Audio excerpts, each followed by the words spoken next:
By Thursday evening, Karen sat in her Tesla in the community center parking lot, watching board members file into the building with the grim determination of someone preparing for battle. She'd spent 3 days gathering evidence, printing photos, and preparing her presentation about Dave's illegal commercial operation. Her leather portfolio bulged with documentation, and she even created a PowerPoint presentation titled Protecting Our Property Values, the Mitchell Menace. But as she approached the building, something felt wrong. The other board members, usually eager to hear her latest complaints, avoided eye contact. Janet Morrison, the treasurer, actually crossed to the other side of the parking lot when she saw Karen coming. The community center meeting room buzzed with unusual energy. Instead of the typical 8 attendees, nearly 40 neighbors filled the folding chairs. Karen's stomach dropped when she spotted Dave sitting in the front row, looking remarkably relaxed for someone facing HOA justice. "Before we begin tonight's agenda," announced Board President Tom Walsh, adjusting his reading glasses nervously, "we need to address the situation that's developed on Maple Grove Lane." Karen shot to her feet. "Exactly. The illegal business operation I've been reporting." "Karen," Tom interrupted gently, "perhaps you should sit down for this." The room fell silent except for the nervous shuffling of papers and someone's stomach growling loudly. Karen remained standing, her jaw set in defiance. Dave raised his hand politely. "May I address the board?" Tom nodded, looking like he'd rather be anywhere else. "Thank you." Dave stood and turned to face the room. "As many of you know, Karen accused me of running an illegal business. She was absolutely right. I was being far too secretive about my activities." His eyes twinkled with mischief. "So I decided to be completely transparent with the community." Karen's grip tightened on her portfolio. "What are you talking about?" "Well," Dave continued, "since you seem so concerned about my deliveries and my garage activities, I figured the best solution was to move my operation outside where everyone could see it." The room erupted in suppressed giggles and whispers. Karen's eyes darted around, trying to read the situation. "I set up my new business venture right in my driveway," Dave announced proudly. "A lemonade stand, completely free to the community. No permits required for giving away free refreshments." The giggling turned into open laughter. Karen felt her face burning. "The kids in the neighborhood have been helping me run it," Dave continued. Little Emma from next door made the most adorable sign. "Free lemonade. Thanks to Karen for the great idea. We've served over 100 cups already." Karen sank into her chair, horrified. But the deliveries. "Costco runs for more lemons, sugar, and cups," Dave explained cheerfully. "Plus the ice machine I ordered. The kids wanted to expand to free cookies too. Very popular with the morning joggers and dog walkers."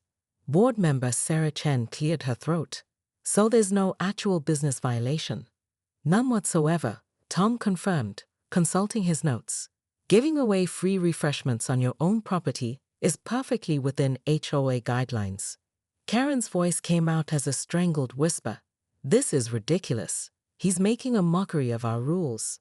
"Actually," interrupted Mrs. Rodriguez from the back of the room, "my property value estimate just went up 2%. The realtor said family-friendly neighborhoods with community activities are highly desirable."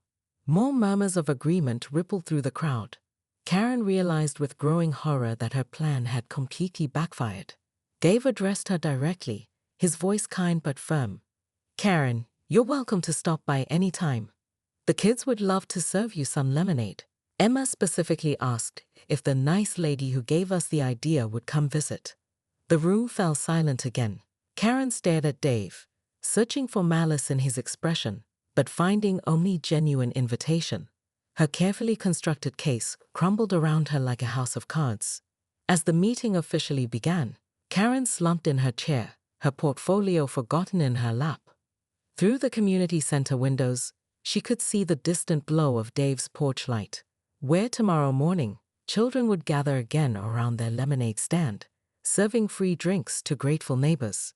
But as Dave settled back into his seat, Karen caught something in his expression, a flicker of calculation that made her wonder if this lemonade stand was really just the beginning of something much bigger. something that would challenge everything she thought she knew about control, community, and the unintended consequences of getting exactly what you ask for. Karen Pritchard nearly choked on her morning kombucha when she spotted the UPS truck parked outside 4247 Maple Grove Lane for the third time that week. Her manicured fingers gripped her porcelain mug so tightly that her knuckles went white, and her perfectly contoured eyebrows formed a deep V above her narrowed eyes. "That's it," she hissed through clenched teeth, storming toward her front door with the fury of a woman who just discovered her neighbor was single-handedly destroying property values.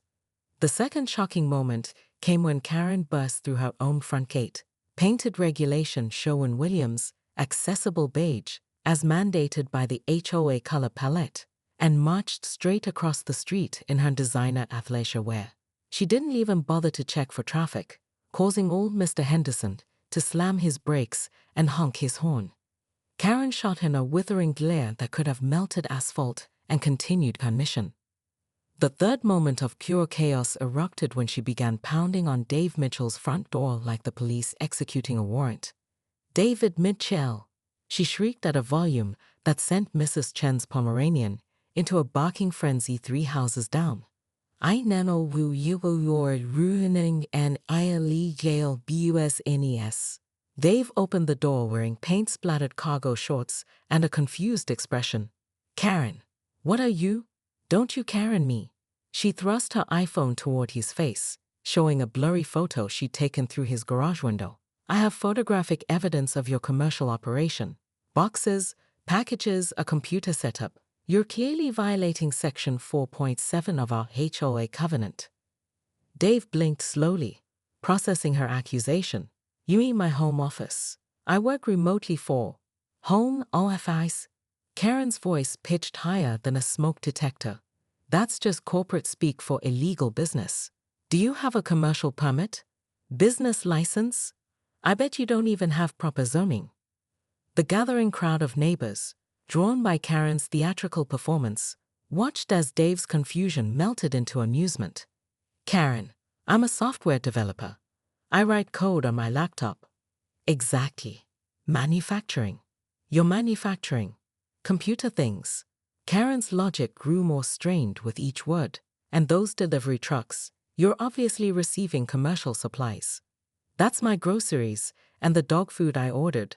Commercial supplies." Karen whipped out her phone again, this time opening her voice recorder app. "This conversation is being documented for the HOA board meeting on Thursday. David Mitchell, you are hereby formally accused of operating an unlicensed business in violation of our community standards." Dave rubbed his temples, recognizing the familiar gleam in Karen's eyes, the same look she'd had when she tried to ban Mrs. Rodriguez's garden gnomes, and when she'd attempted to enforce a no children's chalk art policy. "You know what, Karen? You're absolutely right." Karen's triumphant smile faltered slightly. Something in Dave's tone felt off. "I'm running a business," Dave continued, his voice carrying across the growing crowd. "A very serious business. And since you've brought it to my attention that I need proper community approval." He paused dramatically, enjoying the way Karen's confident expression began to crack. "I'll make sure everyone in the neighborhood knows exactly what kind of business I'm running." Karen felt a chill run down her spine, despite the morning sun.